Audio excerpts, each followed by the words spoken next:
I don't like being human. I don't like when people see me being human. You don't like it when people see you being human? I recently ended a relationship, and this person was wonderful. And his favorite thing about me was that I was human, and I hated that.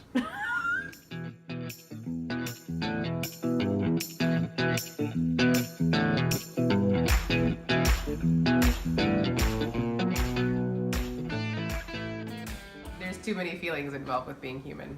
And I joke about this, but I have been working on my humanity a lot recently. One of the biggest lessons from that person, who was incredible and just had terrible timing in life, was that honesty is important. Like total, brutal, complete honesty is important because it's the basis of all things, and how important anger is, or being upset, or saying ouch when something hurts.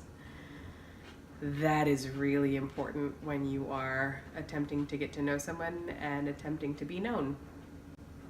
So this person that I was with for a while had a lot of female friends in his life, and they were really, really lovely people. But I did feel like I was sharing someone emotionally, and I was like, okay, maybe there's something wrong with me. Maybe I'm seeing things that aren't there.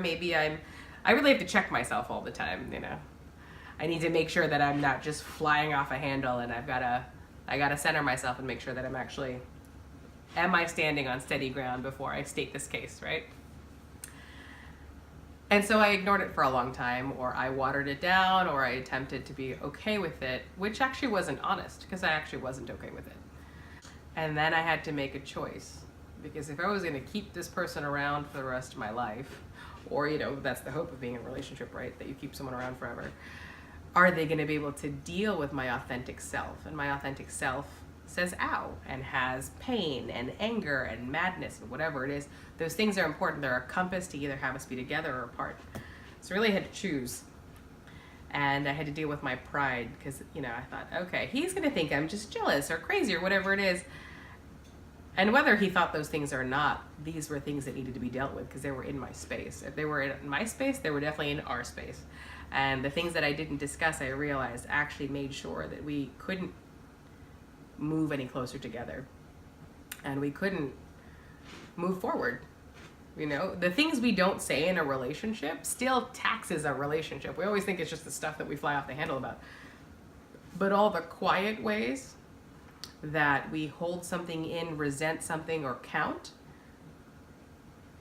those still count. Those are still valid reasons for people to not be together.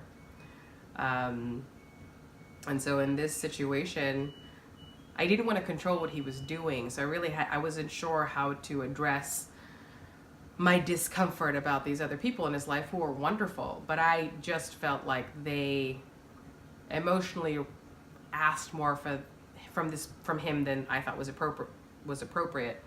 And also that, you know, I love that he's supportive, but the way that he was supportive also made it feel like it just wasn't the right fit for me. And so I thought I had to make a choice. Do I show this person all the things that I have that I'm dealing with, or do I not? And I'm really glad that I chose to. And it was awkward and uncomfortable and inarticulate and sometimes ugly at best, but it was honest. And before I told him what I was uncomfortable about, what I didn't like, what didn't work for me, we were actually staying together on the pretense that I could keep smiling even though everything inside was just going bananas. But when I chose to be authentic and sit there and go, these are the things that hurt.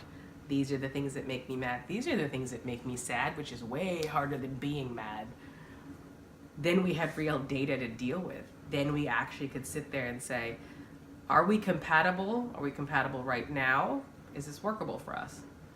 And he and I don't have the same goals in the timeline that I would like, and that stinks. But at least we dealt with that honestly, instead of me humoring something I didn't really want because I was pretending to be nicer than I am. I rationalized me not addressing this issue that was bothering me for the longest time by being, I'm trying to be understanding, and I realized I was being understanding, but he didn't know he had something he had to understand about me. When I didn't tell him what I was dealing with, he wasn't responsible to be a partner with me about it. And we stayed together for, you know, a little while after that because we actually handled that situation. And right now we've chosen not to be together for completely different reasons. But at least we chose to be together and then not be together by being who we truly were instead of the nicer versions of ourselves who never get angry and who never have a temper, who never get mad. And we had to learn to communicate. But I had to communicate that I was angry, and I'd never do that. And instead of him running the other direction, that probably got us closer together unexpectedly, because then he realized that I was just a person and that I struggled with people things, and I wasn't, you know, and in that way I saw him make changes after I said what was difficult, what was painful, what didn't work. I saw him tweak that behavior upon being notified of it. Like after he knew, he made changes. And, you know, sadly we still didn't end up together, but outside of us being together, I just liked who I was in that situation. I liked me. I liked the version of me that told the truth. When in the past I would have just humored somebody so that they would, like, let's see if this will work. I've just chosen to do it the other way these days and be who I am and hope I can dance with someone next to me being who they are, instead of us, you know, melting into each other and forcing a fit. One of my favorite lessons in that relationship was things don't actually have to turn into anger if you just address it when you're upset. And I tested that out in that relationship because there were instances where I waited too long, like with regard to these, you know, people that were his friends. And then there were other issues that after that was handled were a lot smaller and just easier to communicate through, because instead of waiting until I had like reached this level and I didn't have anywhere left for the steam to go, I just dealt with it as it came. And I said, hey, that makes me uncomfortable. Hey, that hurts like hell. Hey, I don't like who I'm being and how I'm being in this situation, and I have to figure out if this is where I want to be. Because if I don't like who I am when I'm with you, and in that way I'm not really sure if we need to be together, because I need to like me while I'm here too. If I want to grow old with someone, I don't want to dislike myself the whole way around, you know? When you're with someone, they bring something out in you, and you bring something out in them, and I hope that whoever it is grows me and I grow them. But this wasn't that. This was becoming something else. This wasn't us growing. This was us walking around in a circle. And after you do that enough times, you get dizzy and you want to get off the ride. That's where I was. So as much as I loved him in that relationship, it was really wonderful to love myself enough to go get myself what I wanted. And as painful as it is to end that, I'm grateful I got to be in that at all, because he was a great way to learn that lesson.